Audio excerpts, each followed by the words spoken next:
जगजननी श्री माता जी की, सियावर रामचंद्र की, वृंदावन बिहारी लाल की, सच्चे दरबार की, मानव धर्म की, हर हर महादेव की।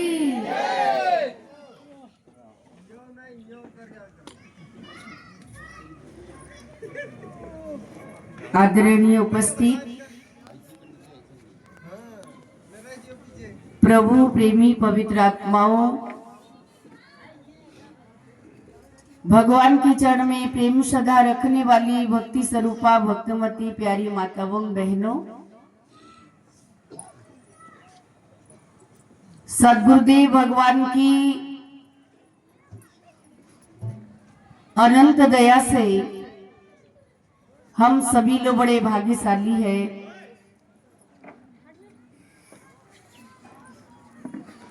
कि घर के प्रांगण में उपस्थित होकर काफी समय से सत्संग की दरिया में गोता लगा रहे थे।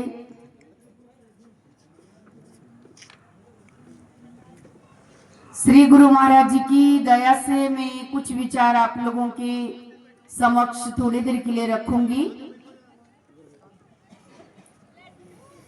और सभी लोग बड़े प्रेम के साथ, बड़ी निष्ठा के साथ सत्संग सुने। सबसे पहले मैं आप लोगों को मकर संक्रांति के उपलक्ष्य पर ढेर सारी बधाई देती हूँ।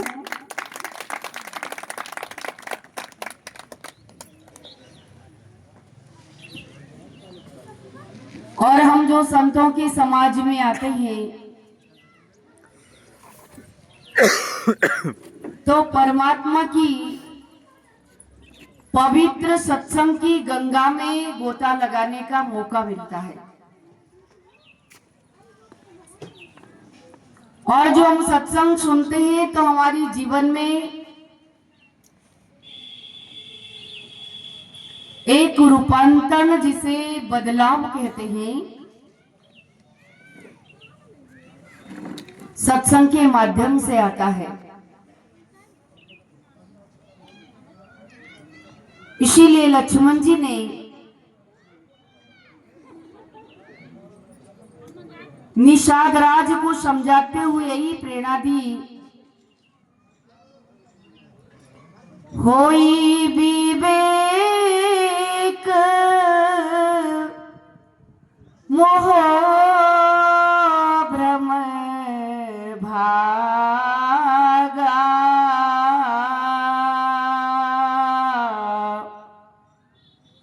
तब रघुनाथ चरण रागा।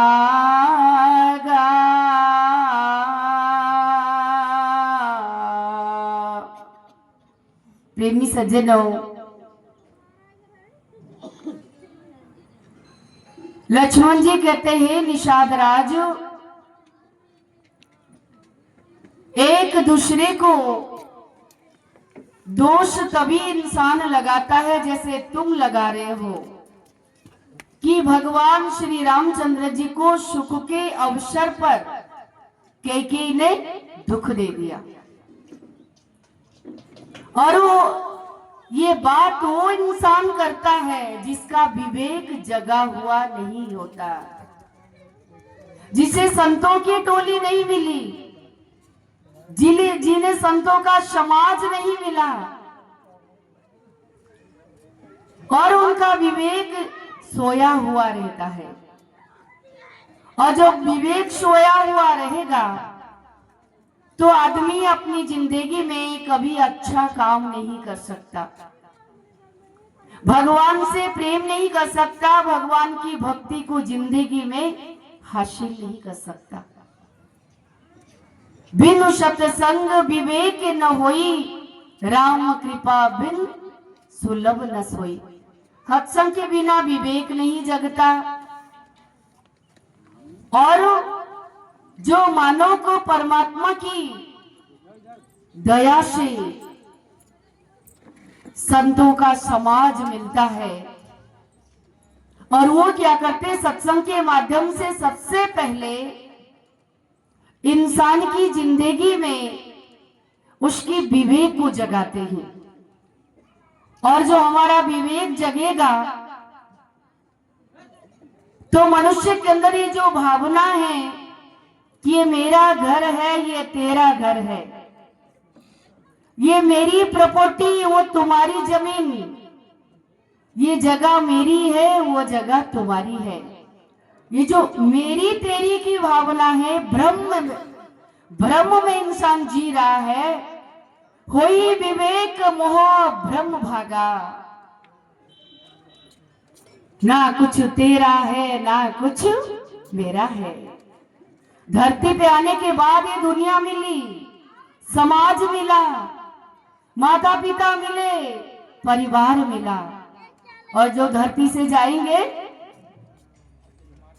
धरती की दौलत लेके जाएंगे, समाज के लोग साथ चलेंगे, नहीं, यही समाज छूट जाएगा।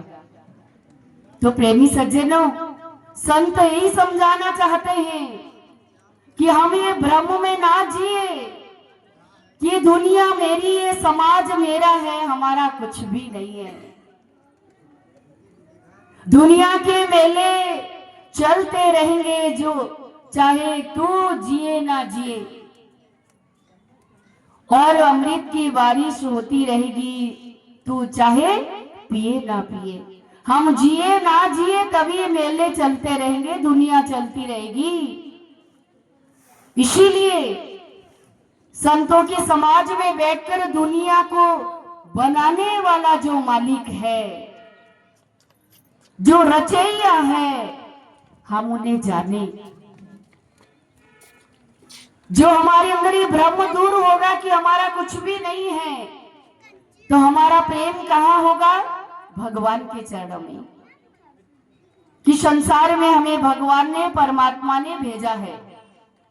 दुनिया बनाने वाले से जो हमारा अनुराग होगा, तभी हम भव सागर से पार उतर पाएंगे। तो वो अनुराग कोई मार्केट में तो बिकता नहीं है कि खरीद कर ले आएंगे। कहाँ मिलेगा? सत्संग के द्वारा। मीरा सत्संग में बैठकर भजन गाई तो एक साधु महाराज ने कहा कि मीरा, हरिदास महाराज ने भजन तो गाया लेकिन ये राग से नहीं गाया। तो मीरा कहती है, महाराज, राग तो दुनिया वालों के लिए होता है, लेकिन मेरे परमात्मा को तो अनुराग चाहिए, अनुराग चाहिए। अनुराग के बिना कोई भगवान को पा नहीं सकता। और वो अनुराग जमीन में नहीं गड़ा है, आसमान में नहीं है, पेड़ पौधों में नहीं है, वो अनुराग हमारे भीतर है। जो सत्संग की चोट पहुंचेगी वो अनुराग जगेगा। और भगवान की चरण में जो हमारा अनुराग जागृत होता है, तभी ये संसार में आने का जो हमारा मकसद पूरा होगा।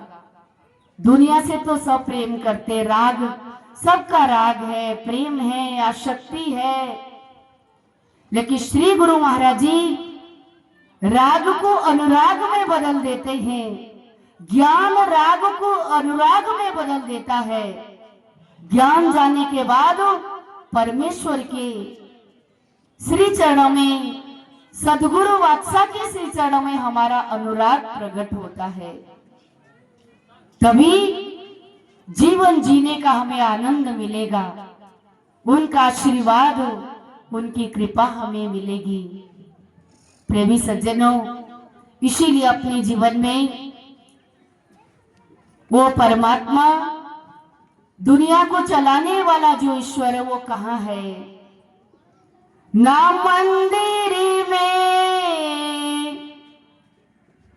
मिले भगवन, ना मस्जिद में खुदा देखे, ना मंदिर में मिले भगवन, ना मस्जिदी में खुदा देखे, वो तेरे घट में ही रहता, दिखाने संत आए हैं, दिखाने संत आए हैं। उठो जागो जहां वालों, जगाने संत आए हैं, जगाने संत आए हैं। संदेशा है गुरुवर का, बताने संत आए हैं, बताने संत आए हैं। वो सांचे दरबार की क्या संदेश संत महात्मा देने आए हैं। दिलीप भाई ने जो सत्संग का आयोजन करवाया, ऐसा तो नहीं कि गाने बजाने तो काम सीमित रह जाए। सुनकर एक कान से हमने दूसरे कान से मान लो निकाल दिया तो क्या फायदा, घर में बैठकर खिचड़ी खा लेते। जो इतनी देर से यहाँ बैठकर आप लोग सत्संग सुन रहे हैं, कुछ समझ में आया माताओं? क्या समझ में आया? ना मंदिर में मिले भगवान, ना मस्जिद में खुदा देखे, और वो तेरे घट में ही रहता, दिखाने संत आए हैं। गुरु की कृपा से संत महात्मा गली गली में, कस्बे में, शहर में, गांव में आते हैं। राम नाम की हीरे मोती संत बिखेरे गली गली, ले लो रे कोई राम का प्यारा, आवाज लगावे गली गली। संतों का काम है जगाना, मानव समाज को चेतावनी देने के लिए संतों का आना होता है। बहनों भाइयों, और संतों के सानिध्य में बैठकर जिसने हृदय स्थित परमात्मा को जान लिया, सदगुरु के द्वारा आत्मा के ज्ञान को जानकर और आत्मा को जिसने परमात्मा में मिला लिया, समझ लेना चाहिए उसका जीवन जीना सार्थक हो गया। नहीं तो जो संसार की जेल खाना में पड़े रहिए। ये संसार क्या है? जेल खाना। और जेल खाना में कौन रहता भाइयों माताओं? जेल खाना में आप मेरे प्रश्न का जवाब देंगे। बहुत ऐसे आप लोग सत्संग सुन रहे हैं। अब हम आपको कुछ सुनाएंगे नहीं, आपसे पूछेंगे कि जेल खाना में कौन रहता है भाइयों बताओ? कैदी। और कैदी क्यों रहता है? जिसने अपराध किया, जिसने अपराध किया उसको जेल में डाला जाता है। जिसने अपराध नहीं किया वो जेल में नहीं जाता। तो अगर इस संसार को महापुरुषों ने, योगीराज श्री हंस जी महाराज कहा करते थे ये जेल खाना है, और जो संसार जेल खाना है तो आप हम जेल खाना में ही है। संसार में है या संसार के ऊपर है? संसार में है। तो जो संसार जेल खाना है तो हम जेल खाना में है। तो कभी प्रयास किया आप लोगों ने कि जेल खाना से मुक्त भी कैसे होंगे? कभी विचार किया आप लोगों ने जेल खाना में हमारा जन्म हुआ है तो हम कैसे पार उतरेंगे? और पार उतारने वाला कौन है? जेल खाना से हमें निकालने वाला कौन है? एक कैदी जेल में रहता है और उसको उसके घर वाले लेकर उसको अच्छे अच्छे कपड़े देकर के आते कि अच्छा कपड़ा पहनना, कोई अच्छा भोजन बनाकर कैदी को देकर के आता है कि तुम अच्छा भोजन करना, कोई गद्दा देकर के आता है गद्दे में सोना। आप बताइए भाइयों माताओं, कैदी अच्छा खाना खा रहा है, सर्दी में गर्म पानी में नहा रहा है, अच्छे कपड़े पहन रहा है, गद्दे में सो रहा है। सब कुछ करने के बाद भी क्या कैदी आजाद है? है आजाद? वो जेल खाना में ही है। और कैदी सोचे कि हमारे सबसे बड़ा हितैषी वो है जिसने हमको अच्छा कपड़ा दिया, गद्दा सोने के लिए दिया, गर्म पानी नहाने के लिए दिया, भोजन करने के लिए दिया। वो हितैषी नहीं। हितैषी कौन है? जेल खाना में मान लीजिए जिनके पास जेल खाना के ताले की चाबी है, अगर कोई महामानव और जेल खाना में आकर ताला खोल देता चाबी के द्वारा, और ताला खोलने के बाद कैदी से, अपराधी से कह दे कि जाओ, तुम्हारे पैर की बेड़ी मैंने तोड़ दिया, तुम्हारे कमरे के ताला मैंने खोल दिए और तुम आजाद हो गए, निकल जाओ। और कैदी खुश होकर अपना घर चला जाता है, धन्यवाद देते हुए। सबसे बड़ा उपकार किसने किया भाइयों माताओं? जिसने अच्छे कपड़े दिए थे, गद्दा दिया था सोने के लिए। सबसे बड़ा उपकार किसने किया? जिसने जेल खाना से मुक्त किया। तो प्रेमी सज्जनों, संत हमें यही समझाते हैं, संतों का समाज ये धरती के पर ये जो चलता फिरता प्रयागराज है, जो हम इसी में आकर डुबकी लगाते हैं, तो हमें ये प्रेरणा प्राप्त होती है कि जो हम लोग जेल खाना में हैं, संसार रूपी जेल खाना में। और आप कहोगे हम जेल खाना में कैसे? जेल खाना में रहने वाले के पैर में तो बेड़ी पड़ी रहती है, बंधन, और हम तो आजाद है। सज्जनों, क्या आप आजाद है? माताओं, आप आजाद है? क्योंकि वो बेड़ी दिखती नहीं है। वो बेड़ी और वो जो बंधन है, सबसे बड़ा बंधन है, जन्म और मरण का बंधन है, जन्म मृत्यु का बंधन, जन्म मरण की बेड़ी हमारे पैर में पड़ी है। आए हैं सो जाएंगे राजा रंग फकीर, एक सिंहासन चढ़ चला, एक बांधा जाए जंजीर। कौन जंजीर में बनकर जाएगा? जिसके पैर में बेड़ी पड़ी है।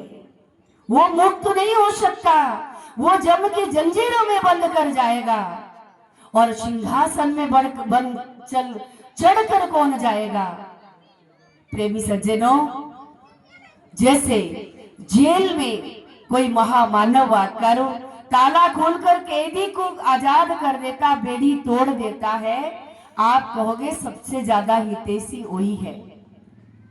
इसी प्रकार इस संसार रूपी जेल खाना में तत्ववेता महापुरुष सद्गुरु का आना होता है। वही सबसे बड़े महामानव है। और तत्ववेता महापुरुष धरती के पर आकर सबसे बड़ा उपकार हमारे ऊपर ये करते हैं कि आत्मा का ज्ञान देकर, नाम की पूंजी देकर, नाम की शक्ति के द्वारा वो हमारे जन्म मरण के बंधन को तोड़ देते हैं और आत्मा को, जीव आत्मा को आजाद कर देते हैं और जगाते हैं। कहां से? आत्मा से। सबसे बड़ा हितैषी कौन हुआ? माँ की जठराग्नि में 9 महीने तक तपना और पैर ऊपर सर नीचे। मृत्यु के समय पे कितना बड़ा दुख होता है, वो पीड़ा को भी हम झेलते हैं। माँ के जठराग्नि के दुख को भी हम झेल रहे हैं। ये दुखों के सागर से, पीड़ाओं से जो हमें मुक्त कर देता है, प्रेमी सज्जनों, वही सच्चे बादशाह, वही सच्चे सदगुरु होते हैं जो दुनिया से हमें आजाद कर देते, हमारी आत्मा को जगाते हैं। वो सदगुरुदेव महाराज की। सतगुरु ने तुम्हें जगाया, प्राणी जागरे। सतगुरु ने तुम्हें जगाया, प्राणी जागरे। मोह का फंद छुड़ाया, प्राणी जागरे। ओ सतगुरु ने तुम्हें जगाया। सब ताली बजाएंगे, मोह से बोलेंगे। मोह का फंद छुड़ाया, प्राणी जागरे। ओ सतगुरु ने तुम्हें जगाया, प्राणी जागरे। सतगुरु ने तुम्हें जगाया। सब बोलेंगे। देखिए, भगवान ने अभी इतनी अच्छी वाणी दी है, जिभ्या दी है। अगर अभी आपने भजन नहीं गाया तो भगवान आगे जाके गूंगा बना देगा। गूंगा बनना अच्छा है या बोलना अच्छा है? बोलिए, बताओ। अगर हाथ उठा कर जय घोष का नारा नहीं लगाया तो भगवान बोना बना देगा, छोटे छोटे हाथ मिलेंगे, शर्माओगे। वो सदगुरुदेव महाराज की, श्यामल रामचंद्र की। सतगुरु ने तुम्हें जगाया, प्राणी जागरे। सतगुरु ने तुम्हें जगाया, प्राणी जागरे। मोह का फंद छुड़ाया, प्राणी जागरे। हो सतगुरु ने तुम्हें जगाया, प्राणी जागरे। मोह का फंद छुड़ाया, प्राणी जागरे। ए दुनिया है आनी जानी, दुनिया है आनी जानी। कोई किसी के संग न जानी, कोई किसी के संग न जानी। झूठे रिश्ते, झूठे नाते, झूठे रिश्ते, झूठे नाते। स्वार्थ की सब माया, प्राणी जागरे। मोह का फंद छुड़ाया, प्राणी जागरे। हो स्वार्थ की सब माया, प्राणी जागरे। मोह का फंद छुड़ाया, प्राणी जागरे। हो सतगुरु ने तुम्हें जगाया, प्राणी जागरे।